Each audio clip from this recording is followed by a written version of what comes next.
Viajan por valles y montañas las ondas que unen a mi gente.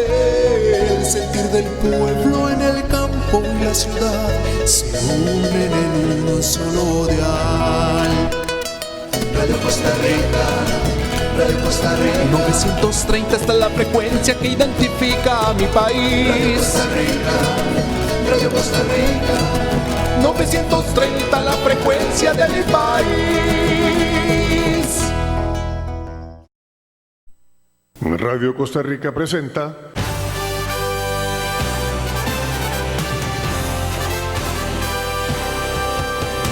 Panorama Político, en el punto exacto de la realidad nacional. Bienvenidos.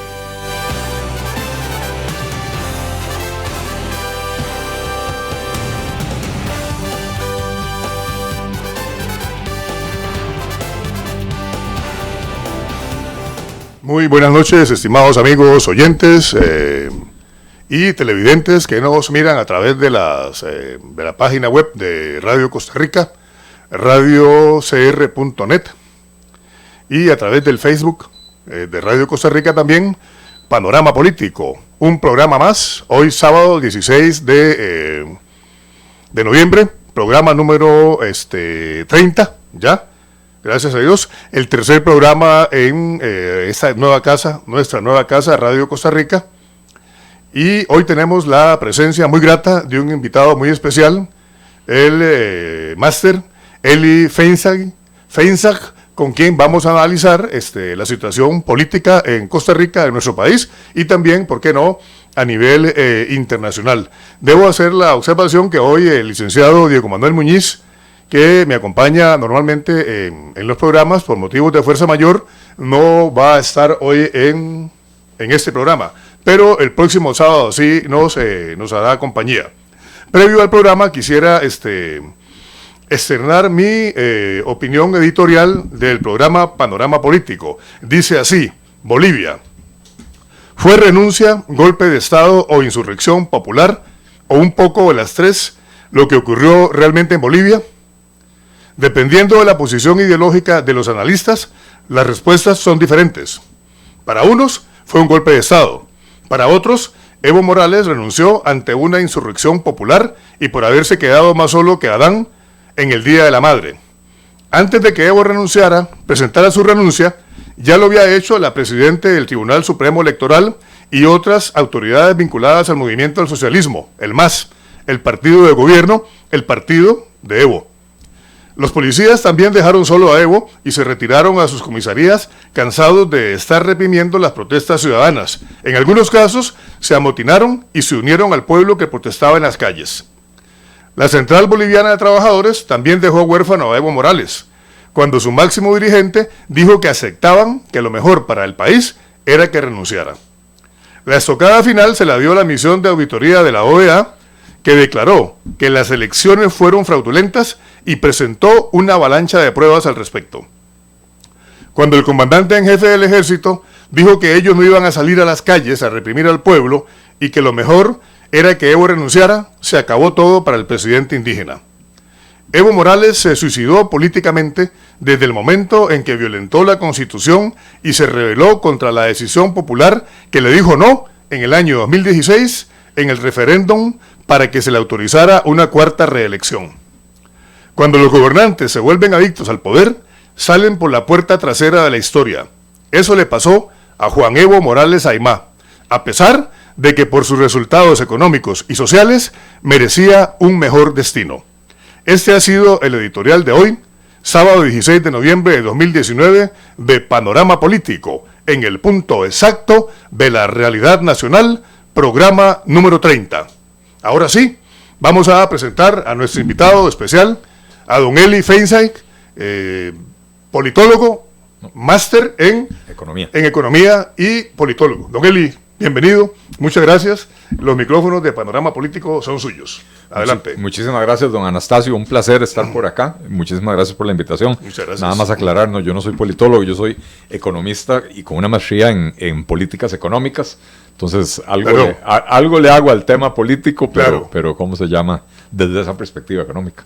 Pero de verdad, un placer y un honor estar por acá. Muchas gracias a usted más bien, don Eli. Su presencia honra nuestro programa y yo sinceramente le estoy muy agradecido porque yo sé que la clase de profesional que es usted de altos quilates y la situación de nuestro país actual en la que nos encontramos, yo creo que amerita que se analice, que se hable de ella, que se converse, que se discuta con el afán de aportar ideas constructivas para que en nuestra amada patria, que es una sola que tenemos, no tenemos un país de repuesto, mejore, procurando el bien de todos, no buscando esa actitud mezquina de que si estoy bien yo, no me importa cómo estén los demás. Y bien conocido es el refrán popular en nuestro país que dice que cada uno en su casa y Dios en la de todos. Entonces a mí no me importa lo que ocurra con otras personas o con los vecinos, no, eso no es correcto. Debemos procurar el bien común, don Eli. Creo que es un magnífico punto de partida para una conversación, don Anastasio. En Costa Rica, los últimos 20, 30 años, y cuidado si no más, ¿no? En realidad más, nos hemos acostumbrado a una política fraccionada, donde ya no hay partidos políticos de amplio espectro, digamos, aquellos partidos sombrilla que reunían bajo una misma carpa a gente de diferentes orígenes, a trabajadores, a profesionales, etcétera, sino que ahora lo que hay es representación de intereses muy digamos, angostos de alguna manera, ¿verdad? Y de pronto empiezan a aparecer partidos políticos de los taxistas, de los educadores, qué sé yo, y los partidos grandes han ido perdiendo a todos esos sectores y ya no representan a sectores amplios de la sociedad. Y efectivamente eso en lo que termina es en que venimos promoviendo políticas de interés sectorial, pero no lo que debe ser por el motivo por el cual uno se mete a la política, que es para promover políticas que resulten en el mayor beneficio posible para el mayor número de gente posible. Correcto. Y eso es lo que se ha perdido. Usted recordará, don Eli, por ejemplo, en los tiempos en que en nuestro país existían dos grandes partidos, a saber, el Partido Liberación Nacional, el PLN, y el Partido Unidad Social Cristiana. También existía el partido Vanguardia Popular, el Partido Comunista de Costa Rica, que siempre sacaba 1 o 2 o 3 diputados máximo, pero eso se ha perdido. Ahora han aparecido un picadillo, diríamos en criollo, en lenguaje coloquial, un picadillo de partidos y con intereses muy particulares. Así es. Y entonces así las cosas, todos perdemos y casi nadie gana. Yo he escuchado decir que en la Asamblea Legislativa es tan difícil ponerse de acuerdo que cuesta tanto inclusive ponerse de acuerdo hasta por un minuto de silencio. Sí. Es algo terrible, sí. Algo terrible. Y Dios no lo quiera, pues, que nuestro país, a como va la situación de difícil y ese descontento social que hay, también una indisposición que hay en contra del gobierno de la República, en contra del señor presidente Carlos Andrés Alvarado Quesada, que yo puedo decir aquí, con todo respeto, no soy partidario del PAC, sin embargo yo respeto al presidente de la República, es el presidente de todos nosotros, nos guste o no, fue electo en votación popular, incuestionable.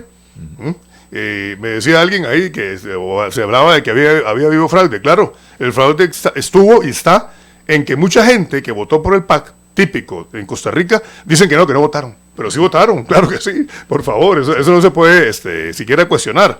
El costarricense se caracteriza por eso, falta un poquito de hidalguía. Sí, yo voté por el PAC. Una vez vino acá a un programa que yo tenía en otra casa, un compañero, un amigo estimado Gilberto Mora Sancho, a quien aprovecho para enviarle un saludo a Gilberto, nos está escuchando.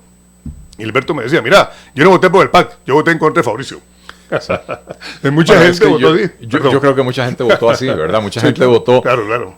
Mucha gente votó contra el PAC y mucha gente votó contra Fabricio, ¿verdad? Entonces, pero los que votaron contra Fabricio fueron más. Por eso ganó el PAC. Por eso ganó el PAC. Sí, definitivamente que sí.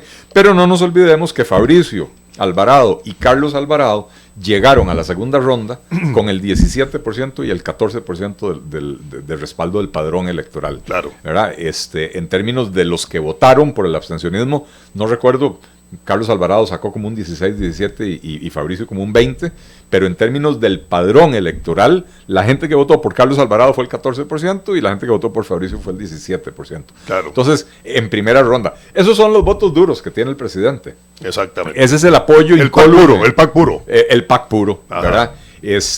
Y ¿cómo se llama? Y sí, un montón de gente fue a la segunda ronda y votó por Carlos Alvarado porque pensaron que era mejor opción que la otra, o fueron y simplemente a votar contra la otra opción. Ganó Carlos Alvarado y yo estoy totalmente de acuerdo con usted. Es el presidente de la República. Merece todo el respeto y consideración, por supuesto, sí, claro. Por más diferencias que podamos tener. Ahora, eso no lo exime, perdón, don Eli, eso no lo exime de que lo critiquemos y de criticarlo de manera contundente. Decirle, señor, está equivocado usted, eso no es correcto, etcétera. La lealtad, yo creo que o sea, una parte fundamental de la lealtad es poder decirle a las personas lo que uno piensa. Claro. No esconderle la realidad, no hacerle la mazaguada. O sea, exactamente. Yo tengo, dentro del marco de respeto, tengo diferencias enormes con el presidente. Se las digo en mis artículos de opinión, lo digo en mis redes sociales, etcétera. Y la única vez que he conversado con él, las únicas 2 veces que he conversado con él en mi vida, se las he dicho de frente, ¿verdad? Pero dentro de un marco de respeto. Es el presidente de la República. ¿Cómo no? Y cómo se llama, dentro de ese marco deberíamos de movernos todos, ¿verdad? Porque, como bien decía usted, se acabaron aquellos tiempos donde había 2 grandes partidos, donde prácticamente la mitad de la gente votaba por uno y la mitad de la gente votaba por el otro. Yo puedo decir que la última vez que yo tuve un presidente que yo sentía que me representaba y que yo voté por él y que trabajé por él, fue hace 20 años. ¿Verdad? Después de eso, ninguno de los que ha ganado ha tenido mi voto, ¿verdad? Pero eso no quiere decir que no fueron presidentes de la República, lo son, y como tales hay que respetarlos. Sí, señor. Don Eli, la situación política en nuestro país, por ejemplo, la situación sobre todo económica, es terrible.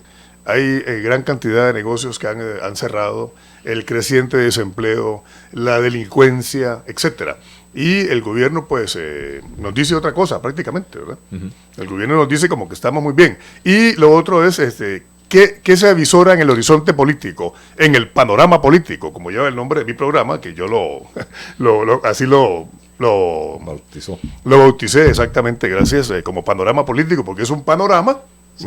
Es una visión amplia y política, no solamente nacional, sino también internacional. ¿Qué se avisora en el panorama político de nuestro país? Yo he dicho acá, y se lo voy a decir a usted aquí con mucho respeto, una vez lo dije, y unos compañeros que estaban en la silla casi se cae, uno de ellos me dice, mira, que Dios te haga jetón y no profeta. Y yo decía que de no haber un partido o un candidato, más que un partido, un candidato atractivo al electorado en Costa Rica, es muy probable que el PAC repita, contra todos los pronósticos, repita un tercer mandato. Me han dicho muchos, ni quiera Dios, como se dice allá en el Guanacaste, por ejemplo, ¿va? Dios libre. Pero bueno. Yo creo que para cualquier país 3 mandatos seguidos de un mismo partido es nocivo. O sea, claro. Para Costa Rica, por supuesto que también. En toda la historia de la Segunda República nunca hemos tenido al mismo partido. Nunca se ha dado, es correcto. Nunca correcto. Se ha dado, es correcto. Pero yo sí estoy de acuerdo con usted. Yo sí creo, viendo la fragmentación del panorama político, yo sí creo que el PAC tiene una buena probabilidad de repetir. Claro. Y no porque esté haciendo una buena labor, no, yo no creo que la esté haciendo bien. Simple y sencillamente porque el PAC se ha vuelto un partido experto en polarizar al electorado. En manipular. En manipular. En lograr ese 15% con el cual se cuelan en segunda ronda. Y además han logrado, no sé si por suerte o por designio o por diseño de la campaña, han logrado llegar a esa segunda ronda enfrentándose a candidatos contra los cuales era muy fácil polarizar, ¿verdad? Johnny Araya representaba todo lo que era la política tradicional de liberación, que era precisamente lo que el electorado quería eliminar en ese momento, claro. ¿Verdad? Y Fabricio Alvarado, que sale de un partido emergente, con ideas diferentes, con creencias diferentes, etcétera. Entonces era muy fácil polarizar, ¿verdad? Y entonces el PAC se ha vuelto experto en eso. Con muy poquitos se cuelan en la segunda ronda y en la segunda ronda se vuelven indispensables, ¿verdad? Es correcto. Así que yo estoy de acuerdo con usted, si no emerge una figura que amalgame a amplios sectores del electorado, podemos perfectamente terminar con un tercer gobierno PAC, lo cual sería terrible para el país. Sería el acabose, decía un amigo mío, sería el acabose para el país, algo terrible, pero bueno. Yo no sé si el acabose, pero no sería nada bueno. No sería nada bueno, correcto. Acabose sería que ganaran por tercera vez y que además lo hicieran con una mayoría absoluta legislativa y qué sé yo, porque entonces hacen lo que se les pegue la gana. Mientras tanto, el sistema de pesos y contrapesos funciona, ¿verdad? Claro, hay que reconocer que en el PAC hay gente muy capaz. Hay estrategas políticos, yo considero muy capaces. Vea usted esa maniobra que piensan hacer. Lástima que no son los que gobiernan. Estamos de acuerdo. Pero vea usted esto que están proponiendo de pasarle las deudas que tienen la mayoría de costarricenses que están súper endeudados, sobre todo con tarjetas de crédito, pasar esas deudas a la banca estatal. Sí. Por ejemplo, si a mí alguien me dice que yo tengo un préstamo de que pago 100,000 colones al mes, me faltan 5 años para salir de esa deuda, y que un banco del Estado, vamos a decir, Nacional o Costa Rica, va a absorber todas mis deudas, y yo, lejos de pagar 100,000, voy a pagar 40,000 o 45,000, pero voy a estar pagando eso durante 12 años, a cualquiera le parecería que es una cuestión ilusoria, porque sale más caro la postre, pero a mí me alivia ahorita, en el momento, claro. A mí me sirve, y la gente lo va a ver bien eso. En efecto, para mí es una medida tremendamente populista. Populista, esa es la palabra, correcto. Para empezar, a ver, los resultados no van a ser los que la gente espera, porque hoy en día hay mucha gente esperanzada de recibir ese alivio. Pero cuando los bancos definan sus políticas, y los bancos tienen que cuidar su rentabilidad, no tienen de otra porque se los exige la supervisión financiera, se los exigen los reguladores de los mercados bancarios, ¿verdad? La SUGEF, el CONACYF, etcétera. Cuando los bancos anuncien sus políticas, vamos a ver que el porcentaje de costarricenses que califican o que calificarán para estos créditos va a ser muy poco. Pero mientras tanto, crearon esperanza, expectativa, matan varios pájaros de un tiro, porque esto al final de cuentas es un rescate no solo a la persona que está endeudada, sino a las entidades que irresponsablemente le prestaron a personas que no debieron recibir créditos por su nivel de endeudamiento. Totalmente de acuerdo. Y al final de cuentas pasa lo que siempre pasa en este país: unos se comieron la piña, pero el dolor de panza nos va a doler a todos. Claro. La panza nos va a doler a todos porque en la banca estatal, las pérdidas que tenga la banca estatal por estos créditos, las vamos a tener que absorber todos los ciudadanos. Asumir todos los costarricenses, claro. Así es. Claro, correcto. ¿Qué plantea, por ejemplo, su partido, don Eli? El Partido Liberal Progresista, es así como se llama, ¿verdad? Así es, Partido Liberal Progresista. Alguien, le voy a decir con mucho respeto, alguien decía que usted es el relevo del señor Otto Guevara. Es la versión más joven de Otto Guevara, usted, o el Partido Liberal Progresista viene a reemplazar el campo dejado por el extinto movimiento libertario. Nosotros nunca. No. Me parece que es una pregunta válida. Nosotros, a ver, sí tenemos algunas. ¿Qué diferencia hay entre el Partido Liberal Progresista, verdad? Liberal Progresista. Con el movimiento libertario, el ML, por ejemplo. Vamos por partes. Nosotros ciertamente tenemos algunas coincidencias ideológicas con el movimiento libertario. Somos liberales. Ajá. En materia económica. Creemos en un Estado pequeño y eficiente, en simplificar los trámites del Estado, en la primacía del individuo y del sector privado, ¿verdad? Pero sí tenemos algunas diferencias importantes incluso en la política económica. El movimiento libertario siempre fue un partido que tenía básicamente dos enemigos, eran los impuestos y los funcionarios públicos. Ajá. Si uno ve qué hacía el movimiento libertario en la Asamblea Legislativa, era parar cualquier propuesta de impuestos. Cualquier plan de impuestos, de subir los impuestos. Perdón. Y con eso estamos de acuerdo, ajá, ¿verdad?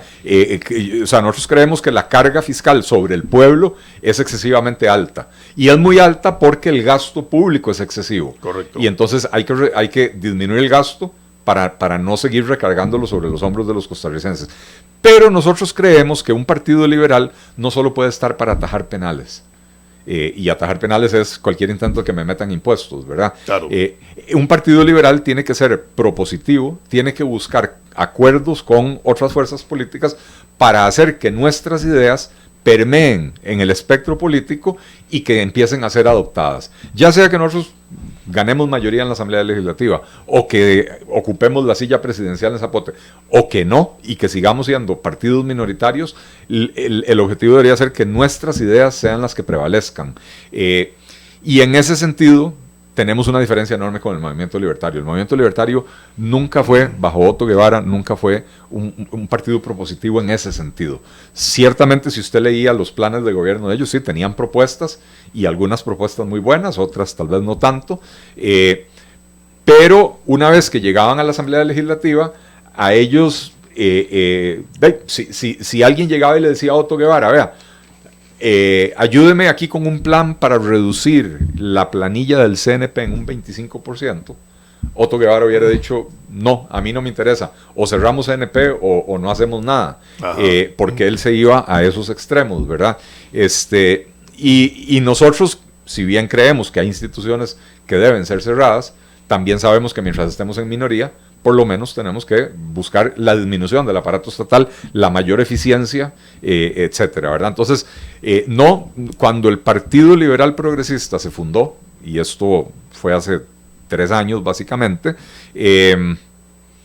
nunca lo hicimos pensando en ocupar el espacio del movimiento libertario. De hecho, el movimiento libertario existía todavía, bueno, formalmente todavía existe, aunque ya está inactivo, ¿verdad? Pero en aquel momento todavía estaba activo, todavía tenía diputados, y no nos concebimos como el reemplazo del movimiento libertario. Nos concebimos como un liberalismo costarricense de cepa que quería recuperar la rica historia liberal de la Costa Rica del siglo XIX.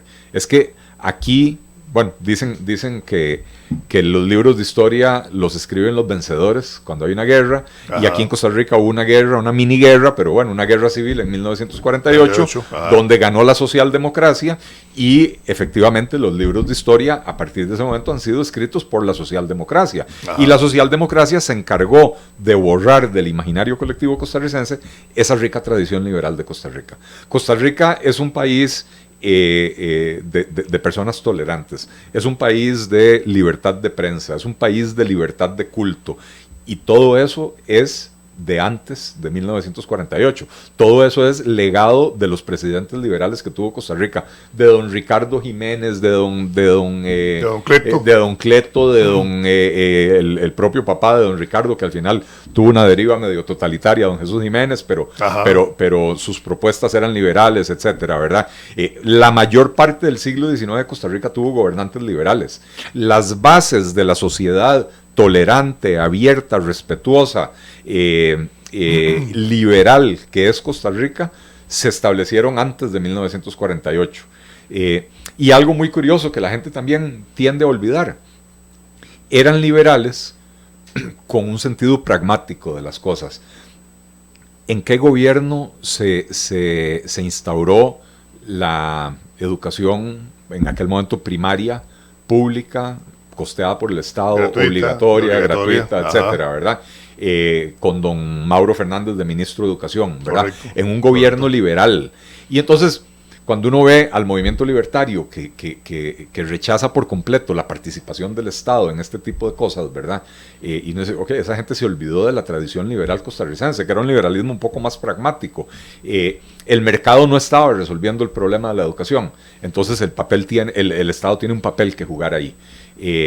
Entonces nosotros siempre desde el principio dijimos, nosotros no vamos a ocupar el puesto del movimiento libertario. El movimiento libertario tiene un nicho muy pequeño que a nosotros no nos interesa. A nosotros nos interesa recuperar esa mayoría liberal que tuvo Costa Rica prácticamente desde la independencia hasta 1920 o 1930. O sea, realmente hubo más de 100 años de gobiernos liberales en Costa Rica. Y que todavía se mantiene en el país.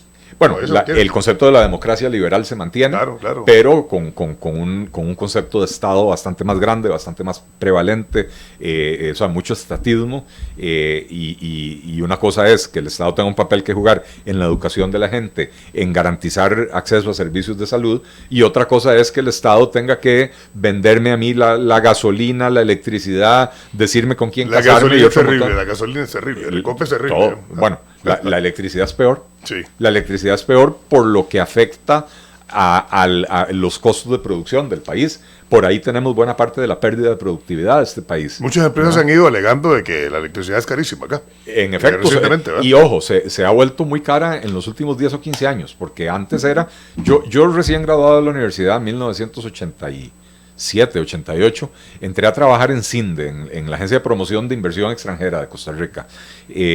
Y uno de los puntos fuertes que le vendíamos al inversionista extranjero era precisamente el costo de la energía. Del kilowatt hora. El costo del kilowatt hora era a finales de los años 80, principios de los 90. Muy competitivo. Muy competitivo, era más o menos la mitad de lo que era en Estados Unidos. Ajá. Hoy en día es más cara que en Estados Unidos la electricidad costarricense. Entonces nos ufanamos de tener una matriz energética limpia, pero se nos olvidó que también hay que comer. Que también hay que comer y que con esos costos de electricidad nos estamos negando la posibilidad de comer más y de comer mejor, ¿verdad? Por supuesto. Así que aclarado ese punto, no, nosotros no vinimos a reemplazar a Otto. Estamos de acuerdo. Yo, en lo personal, fui parte de un gobierno de la unidad hace 20 años. Nunca fui miembro del movimiento libertario, aunque sí voté por ellos en algunas ocasiones. Claro. Como le digo, sí, tenemos algunas coincidencias ideológicas importantes, pero también tenemos diferencias importantes. Por ejemplo, el movimiento libertario siempre denunciaba los monopolios públicos. Nosotros hemos hecho nuestro caballo de batalla la lucha contra todos los monopolios, los públicos como el del ICE, como el de Recope, incluso la banca, que aunque no es monopólica, tenemos una situación muy poco competitiva en el mercado bancario costarricense. Perdón, no es monopólica ahora. Hasta hace muy poco Hasta lo era. hace poco lo era. Hasta hace muy poco Claro. lo era. Pero aún hoy... Igual el mercado de seguros, por ejemplo. Aún hoy que la gente cree que ya hay competencia, en realidad cuando usted se fija que el Banco Nacional, el Banco de Costa Rica y el Popular controlan más del 50% del mercado y que es la ineficiencia de esos bancos la que hace que las tasas de interés en este país sean tan elevadas, ¿verdad? Quiere decir que no tenemos todavía una situación competitiva. Entonces nosotros denunciamos eso y luchamos contra eso, pero también luchamos contra los monopolios privados. Aquí tenemos monopolios que dan vergüenza porque están protegidos por ley. Monopolios que esquilman a los consumidores más pobres del país. Por ejemplo, en los productos de la canasta básica, con arroz, con el tema del arroz. Laica, la Liga Agrícola Industrial de la Caña. Con el tema muy poderosa, por cierto. Muy poderosa. Ambos son lobbies súper poderosos, ¿verdad? En particular, Laica actúa como un monopolio, porque ellos, aunque hay varios productores, comercializan una única marca de azúcar, ¿verdad? En productos lácteos, la Dos Pinos, controla el 80% más caro del mercado. el producto el producto hecho en Costa Rica es más caro en Costa Rica que en Guatemala. En Guatemala o en Estados Unidos, he escuchado, hasta en Nueva York, dicen que es más barato cualquier producto de la Dos Pinos en Panamá que en Costa Rica. Así es. Increíble. Yo lo he visto en Panamá y lo he visto en Guatemala, no lo he visto en Estados Unidos. Pero sí, podría ser, ¿verdad? En el pollo. Es increíble, en el pollo nosotros tenemos una empresa multinacional, y ojo, yo soy amigo de las empresas extranjeras, yo creo en la inversión extranjera, claro. pero no con un mercado protegido monopólico que les permite vender en Costa Rica el pollo mucho más caro de lo que lo venden en cualquier otro país. Una empresa multinacional, Cargill, controla 2/3 partes o más del mercado del pollo en Costa Rica, y es una empresa cuyas ventas son 2 veces la producción de Costa Rica. O sea, ellos venden al año 2 veces lo que Costa Rica produce. En total, o sea, Costa Rica, el PIB de Costa Rica, claro. Hablamos de más o menos 60 mil millones de dólares, y se puede buscar en Google las ventas de Cargill y andan por 115 mil, 120 mil millones de dólares al año, ¿verdad? Entonces, ¿cómo va a ser que les estamos protegiendo ese mercado? Que al final de cuentas el que paga el pollo caro es el consumidor. Es correcto, y es el pueblo en realidad, la gente que más lo necesita, un producto necesidad primaria básica de la alimentación de costarricenses. Quiero hacer un paréntesis aquí, don Eli, para promocionar o anunciar una actividad que un estimado amigo, el señor Anthony Ham, que es un dirigente destacado de los motociclistas de nuestro país, está impulsando para mañana. Mañana creo que es en la Avenida Segunda, hay una demostración, un desfile para conmemorar a los fallecidos en nuestro país en accidentes de tránsito. Esto me lo pidió el estimado amigo Tony Ham, a quien aprovecho para enviarle un cordial y fraternal saludo. Don Eli, ¿qué plantea, por ejemplo, el Partido Liberal Progresista que usted dignamente representa para nuestro país, por ejemplo, en lo que respecta al aparato estatal, que es cada día más grande, hecho, por cierto, en base a una ideología socialdemócrata, estatista eminentemente? Así o sea, últimamente se dio en la administración de don Óscar Arias, del presidente Óscar Arias, un incremento grandísimo, sí, desmesurado de la planilla en la caja de seguro, por ejemplo, sí, donde hay más empleados que doctores. Sí. Doctores, personal sanitario, enfermeras, etcétera, y gente que también necesita trabajar, gente que necesita perdón, pero vivir, sí. el aumento de la planilla de la caja no fue en doctores y enfermeras. Ese es el problema. Perdón, que no fue en doctores y enfermeras, más bien, que no fue en doctores y enfermeras, fue metieron casi 11,000 funcionarios, 10,900 y pico, que de apoyo, digamos, pero no especialistas. Menos de 150 tenían que ver con las áreas médicas. Exactamente. O sea, doctores, enfermeros o enfermeras o fisioterapeutas, técnicos en rayos X, de esos más o menos 150. Todo lo demás fueron funcionarios administrativos, auxiliares, etc. Y entonces incrementamos terriblemente el costo de la seguridad social. Ajá. Sin mejorar los servicios, sin ampliar servicios, porque no hay más doctores o enfermeros para hay ampliarlo. Déficit, más bien, hay déficit. Hay déficit, por supuesto.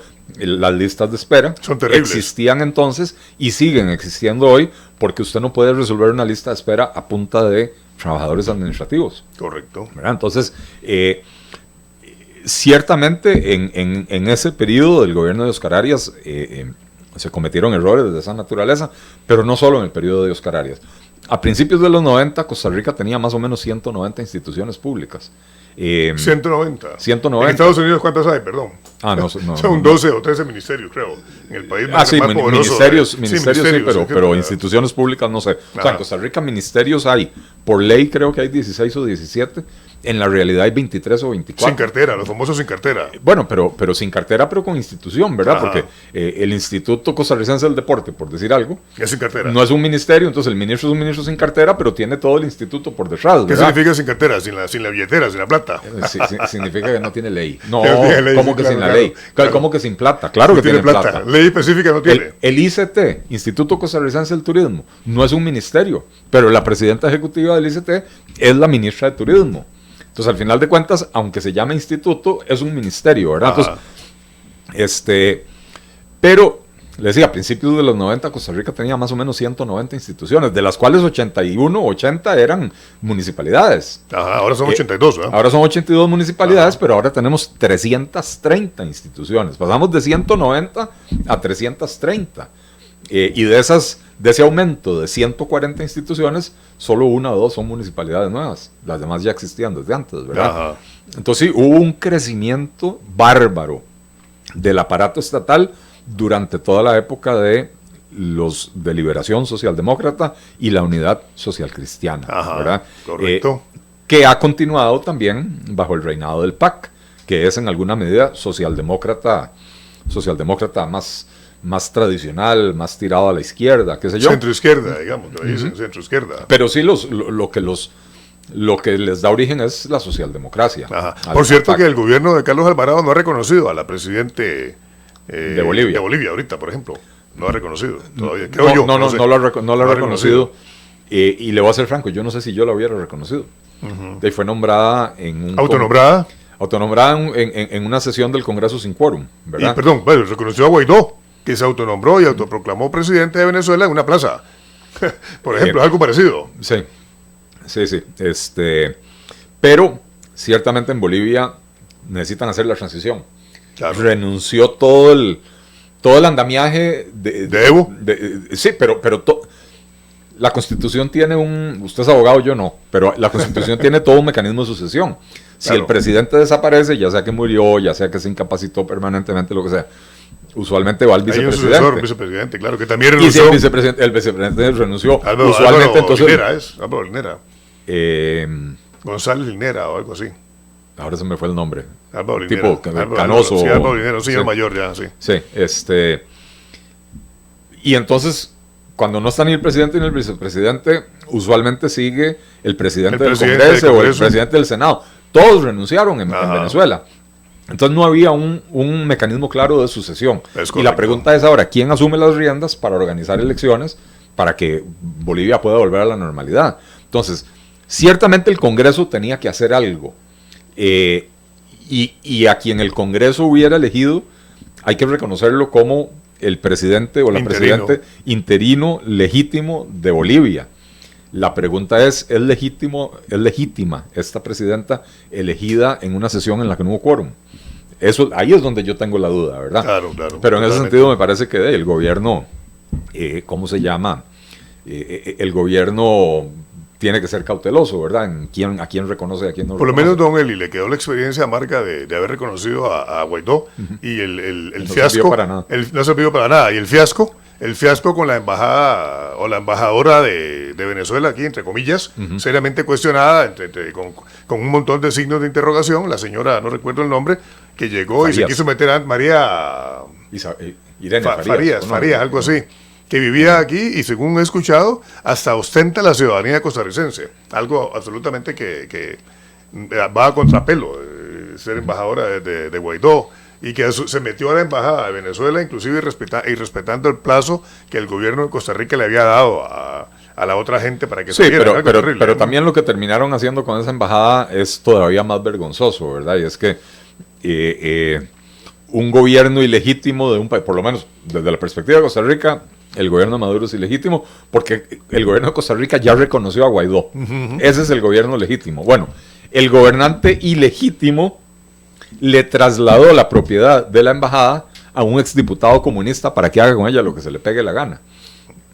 A un diputado nuestro acá. Álvaro Montero Mejía. Exdiputado, dije. Sí, Por cierto que Celso Gamboa creo que era el abogado de ellos. Celso Gamboa, a como salió del Poder Judicial, tenía que ver qué brete conseguía y si Venezuela lo contrataba, pues Venezuela es, ¿verdad? Me imagino que se ganó bastantes dólares ahí, ¿verdad? Por supuesto. Ajá. Don Eli, volviendo al tema nacional, ¿qué plantea, por ejemplo, su partido en el país? Por ejemplo, ya sabemos que el aparato estatal es muy grande en Costa Rica. Los empleados públicos, por ejemplo, somos un montón. Somos un montón, yo hablo en plural, me incluyo ahí también, 200 y pico mil, ¿verdad? Alrededor, casi 300,000. Casi 300,000 empleados públicos. Sí. Por ejemplo, y mucha gente alega, por ejemplo, que el presupuesto del país se va en empleados, en la planilla no sé hasta dónde usted me corrige, usted como economista, por ejemplo, y se ha hablado mucho de eso. Se ha hablado mucho. Ahora hay un proyecto pendiente en el Congreso, en la Asamblea Legislativa, un proyecto de ley de empleo público, por ejemplo, salario único y un montón de cosas más, que ya se aplican inclusive en algunos bancos, creo que es en el Banco Nacional, en el Banco de Costa Rica, etcétera. Sí. Y eso viene, y ese gobierno está dispuesto a entrarle. Porque si algo hay que reconocerle a Carlos Alvarado es que se ha parado. Se ha parado fuerte. Por ejemplo, con la reforma... Se paró, pero ya también se detuvo. Ya ha ido cediendo. Ya ha ido cediendo. El proyecto de reforma de empleo público que presentó el gobierno era un proyecto muy mal planteado, que hubiera resultado en un incremento del gasto público en el corto plazo, un supuesto ahorro en el largo plazo. Pero cuando usted tiene el problema fiscal es hoy. Entonces usted no puede promover una reforma de empleo público que le aumenta el gasto público. También, o sea, es válido decir, ok, yo no voy a promover un recorte del gasto público porque no voy a echar empleados. Ajá. Uno puede estar en desacuerdo con esa posición, pero desde la perspectiva del presidente, esa es, ¿verdad? Entonces, está bien, promueve una reforma que le provoque al Estado un ahorro a mediano y largo plazo, pero no con un incremento en el corto plazo, porque agrava la situación fiscal del país. ¿Y cuál sería ese incremento? Perdón. No lo entiendo. Es que de la forma en que estaba planteado, el proyecto contenía 4 o 5 escenarios, donde al pasar al salario único habrá funcionarios a los que les conviene y funcionarios a los que no. Aparentemente incrementa el sueldo, por ejemplo. Incrementa el sueldo de entrada. Ajá. Porque pongamos un ejemplo, si el Estado necesita un ingeniero para diseñar puentes, no importa si ese ingeniero tiene 28 años o si tiene 60, lo que se necesita es un ingeniero, y mientras que tenga los conocimientos, los estudios, los títulos, los atestados necesarios para diseñar puentes, entonces no importa si tiene 28 años o si tiene 60. A como funciona hoy el Estado costarricense, un ingeniero recién graduado de 24 años, 25 años, entra al Estado costarricense ganando una miseria. Entra ganando, no sé, 400,000 colones. 500,000 colones por ahí. Y conforme va acumulando tiempo, las anualidades y qué sé yo, empieza a ganar más. Entonces el ingeniero de 60 años, haciendo lo mismo que el ingeniero de 28 años, gana el triple. Ajá, eso no tiene ningún sentido. Se supone que es a igual trabajo, igual paga. Sí, perdón, pero don Eli, ahí entramos en aquello de que son derechos adquiridos, por ejemplo, que no se le pueden no se le pueden ir en detrimento de los trabajadores. Y la Sala Cuarta ha sido clara en que usted no puede bajarle la remuneración a nadie. Es correcto. Yo no estoy de acuerdo con eso, pero la Sala Cuarta lo dijo y uno es respetuoso de la legalidad, ¿verdad? O sea, yo no creo que sea un derecho adquirido algo que fue mal habido. Ajá. Entonces... Perdón, algo así dijo la Sala Cuarta con respecto a las pensiones de lujo. Por ejemplo, pensiones de varios millones de colones a cargo del erario, y la Sala dijo que no, que eso era inclusive atentar contra derechos adquiridos ya por los trabajadores.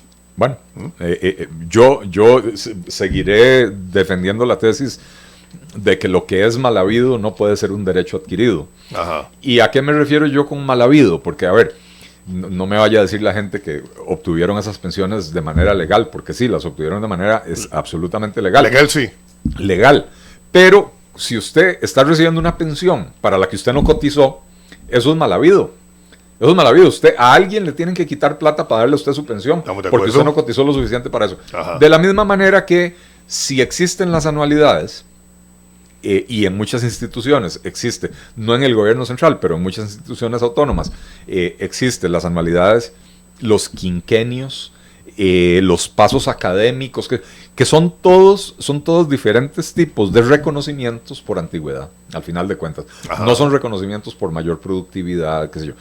Si usted me dice, este ingeniero de 60 años tiene tanta experiencia diseñando puentes que agarre y le diseña un puente de 7 kilómetros en 15 minutos y no le falla el cálculo, y mientras que y no se equivoca como en la platina, lo que pasó en la platina, que ya sabemos. Exactamente, ¿verdad? Perdón. Y el de 28 años, que recién se graduó, necesita 4 meses para diseñar el mismo puente, bueno, el otro carajo es mucho más eficiente, merece ganar mejor, ajá, ¿verdad? Correcto. Pero a igual trabajo debería ser igual remuneración, ¿verdad? Pero el problema de Costa Rica en empleo público, don Anastasio, no es la cantidad de funcionarios públicos. Cuando usted, yo había escribí un artículo hace tal vez 3 o 4 años, analizando qué tan grande es el Estado costarricense. Y utilicé 5 o 6 parámetros. Y el único parámetro en el que el resultado fue que el Estado no era excesivamente grande era en la cantidad de empleados públicos. ¿Cómo lo determino? Costa Rica, el empleo público representa más o menos el 15% de la totalidad de la fuerza laboral. Ajá. Y entonces uno lo compara con otros países. Y uno se da cuenta de que hay países como, por ejemplo, Japón o Inglaterra, que tienen gobiernos muy pequeños, que andan en el orden del 9-10%. Después usted ve que hay países como los escandinavos y qué sé yo, que tienen planillas del 30-35%. ¿Verdad? Entonces, en eso, Costa Rica, en cantidad de empleados, Costa Rica está de mitad de tabla para abajo. Cuando usted pone a Costa Rica con todos los países de la OCDE, en cantidad de empleados, Costa Rica está entre los 5 con menos de toda la OCDE. Pero cuando usted pone la planilla del Estado costarricense, ahí está muy alta, como proporción del PIB, Costa Rica tiene la más alta de la OCDE.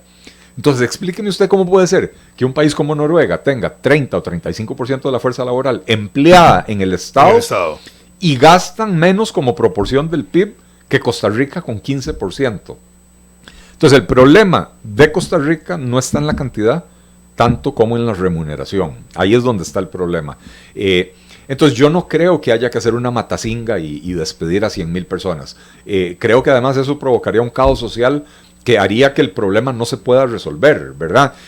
Totalmente de acuerdo. Entonces, claro, lo que sí hay es un problema de mala distribución de esas personas. Yo estoy seguro que en Habdeba hay ingenieros muy buenos que pudieron haber pasado al MOP, porque el MOP hoy no tiene un ingeniero que le pueda diseñar hasta un puente peatonal, ¿verdad? Básicamente.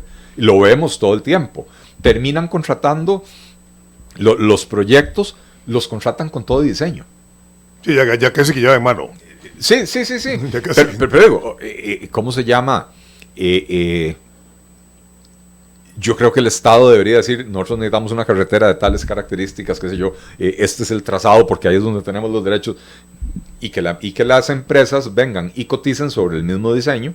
Ajá. Para que sea comparable, ¿verdad? Cuando usted agarre y dice, cotíceme desde el diseño hasta la construcción. Ahí le meten todo lo que hay que meterle. No, ojalá le metan todo lo que hay que meterle. Habrá empresas que dirán, esta carretera necesita 4 carriles, la diseñan, la cotizan, y sale mucho más cara que la otra empresa que dijo, con 2 carriles la hago. Suficiente, claro. Y se la adjudican al más barato, y entonces terminamos con la carretera que no necesitamos, como la de Caldera, ¿verdad? Correcto. Entonces, ese tipo de cosas, o sea, la distribución de los funcionarios está mal. O sea, ustedes apelan a una movilidad horizontal, digamos, de reubicación de funcionarios, un equilibrio, un balance, por ejemplo. Eso sería lo ideal. El problema, ¿sabe qué es? Que en las instituciones autónomas ganan tanto en términos de los pluses salariales y todo lo demás, que no lo ganan en el gobierno central. Porque uno tiene que reconocer, dentro del empleo público hay diferentes categorías. Los funcionarios del gobierno central tienen beneficios que no tenemos las personas en el sector privado. Pero los funcionarios en las instituciones autónomas tienen beneficios que los del gobierno central ni siquiera sueñan. Las municipalidades, por ejemplo, ganan muy poco la gente en las municipalidades, por ejemplo. Ganan muy poco, pero algunas tienen cesantías ilimitadas y qué sé yo, ¿verdad? Pero entonces ningún ingeniero de Habdeba se quiere pasar al MOP, porque en el MOP un ingeniero con sus mismas condiciones gana 20 o 30% menos, y entonces no se quieren pasar. Aparte que sería ilegal. Sería ilegal porque estaría en detrimento de los derechos de un trabajador, un sueldo menos. Bueno, si los funcionarios que van a perder su empleo en Habdeba o están perdiendo su empleo en Habdeba en estos momentos, sería mejor algo a nada. Se rompe su contrato laboral y se hace uno nuevo. Y se recontratan en el MOP, en las condiciones del MOP. Ajá, eso sí. Digo, si es que el MOP necesita eso, ¿verdad? Yo estoy aquí tirándole un ejemplo, algo ¿verdad? hipotético, como no. Pero tampoco digamos que no hay que eliminar puestos, sí hay que eliminar puestos. Cuando usted ve que usted tiene 45 programas antipobreza en el país. El IMAS, el INAMO, el IMAS, instituciones hay, no sé, 8 o 10. Pero programas independientes, ¿verdad? Porque las becas de Avancemos es una cosa, las becas de secundaria es otra cosa, comedores infantiles en Sinai, qué sé yo. Al final de cuentas, usted lo que tiene es 45 programas, cada uno tiene su director ejecutivo, cada uno tiene su ventanilla de servicios de atención al público, con lo cual tienen plataformistas atendiendo a las personas, cada uno tiene su departamento legal, cada uno tiene su departamento contable. Entonces, al final de cuentas, usted tiene 45 directores ejecutivos, 45 departamentos legales. Entonces, sí hay funcionarios que están sobrando, no en la parte sustantiva. Las personas que trabajan en Avancemos, digamos, los trabajadores sociales que tienen que ir a hacerle los estudios a las familias para ver si reciben la beca o no reciben la beca, esa es la parte sustantiva del programa. La parte accesoria, la parte administrativa, ahí es donde está sobrando mucha gente. Pero los abogados, y pues ya lo eché yo a usted, porque yo no sé en qué institución trabaja usted, pero usted dijo que es funcionario público y es abogado. Los abogados, los contadores, los administrativos que están en el sector público son los que encontrarían trabajo más fácilmente en el sector privado si llegan a perder su empleo en una economía dinámica, una economía que esté creciendo y generando empleo, ¿verdad? Ajá, por supuesto, los trabajadores sociales no, la empresa privada no necesita trabajadores sociales, ¿verdad? Entonces, sí hay que reducir un poco la planilla estatal, pero no es la matacinga que la gente cree que hay que hacer, ¿verdad? No es una hecatombe. No es una hecatombe y no es, nuevamente, el problema del empleo público en Costa Rica no es la cantidad de personas, es la barbaridad que hemos hecho en los últimos 30 años con las remuneraciones, y sobre todo en los últimos 15, es cuando ha sido peor, con las remuneraciones del empleo público. Los pluses salariales, se refiere usted. Como han crecido los pluses salariales, vea usted que cuando pasamos del gasto en educación del 4% del PIB al 8%, al 8%. Hay 4 puntos del PIB. 3 de ellos se fueron a la planilla. Solo uno quedó para todo lo demás, y todo lo demás es construcción de nuevas escuelas, reparación de la infraestructura, programas educativos, capacitaciones, etcétera. O sea, el énfasis nunca se puso en la calidad de la educación.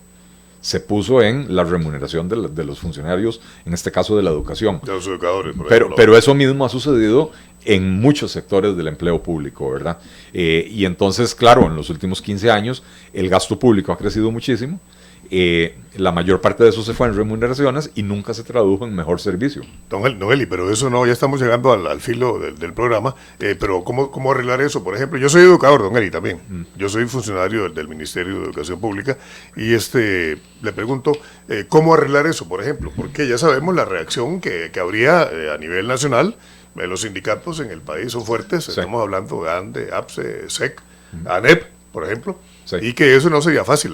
Un gobierno que le entre a ese chicharrón es algo terrible, ¿verdad? O sea, eso causaría una gran conmoción social en el país. Sí. ¿Cómo se puede arreglar eso, por ejemplo?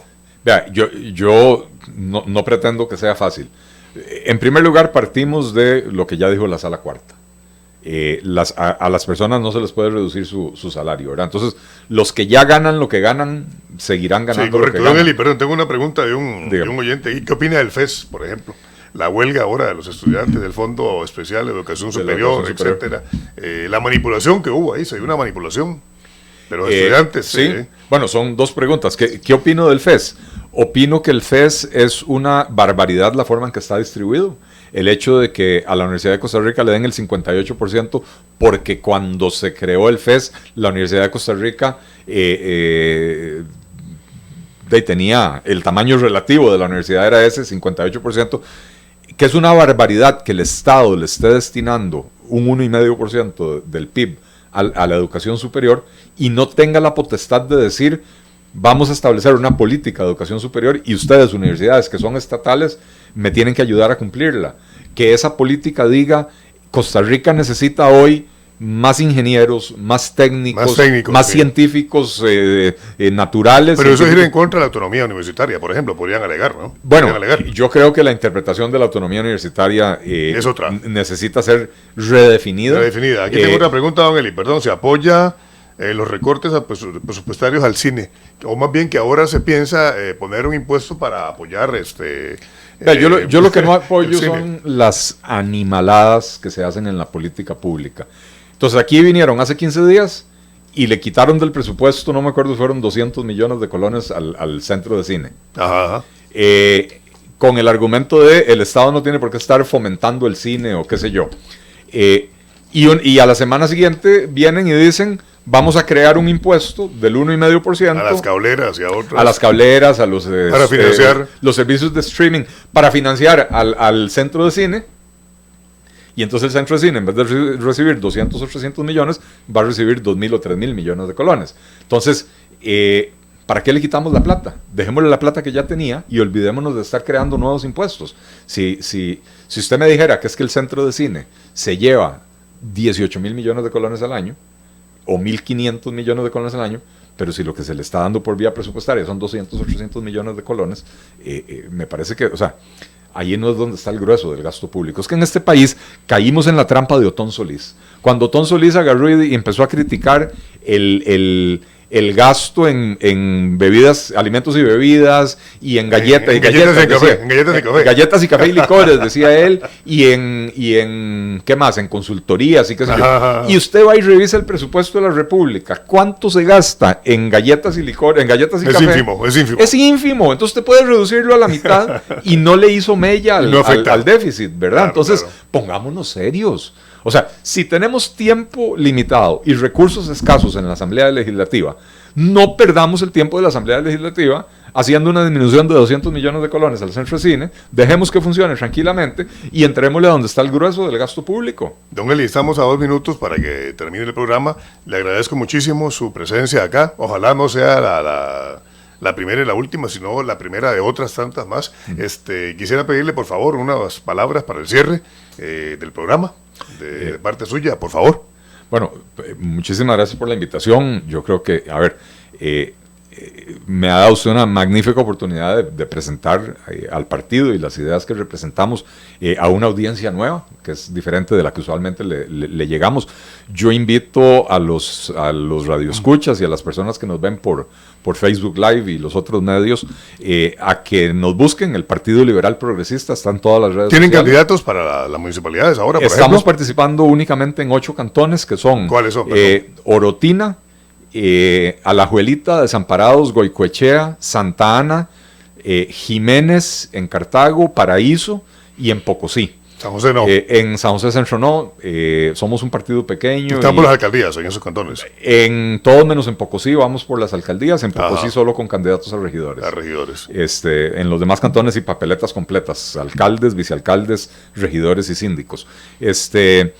Entonces invito a la gente a que nos busquen en las redes sociales, Partido Liberal Progresista. Estamos en Facebook, estamos la en bandera, Instagram. ¿cuál es? Etcétera. La bandera es anaranjada con una paloma blanca, dice Liberal Progresista. Y ahí nos van a encontrar este tipo de planteamientos de los que hemos hablado aquí y muchos otros temas. Constantemente los estamos desarrollando ahí en la página. Somos un partido propositivo, somos un partido que no entró a la política para hacer lo mismo de siempre, sino para proponer soluciones, y ojalá que el pueblo nos acompañe y nos lleve al poder o nos lleve a la Asamblea Legislativa para poder hacer estas ideas realidad. Muy bien, don Eli, muchas gracias, y también a ustedes, estimados amigos, oyentes y televidentes, a través de las redes y a través de Radio Costa Rica 930 AM. Esto ha sido todo por hoy. Les invito muy cordialmente para el próximo sábado, que sería sábado 21, si mal no recuerdo, 23, sí, 16 más 7, 23, perdón, sábado 23 de noviembre, a partir de las 6 de la tarde por Radio Costa Rica 930 AM, Panorama Político, en el punto exacto de la realidad nacional. Muchas gracias y buenas noches.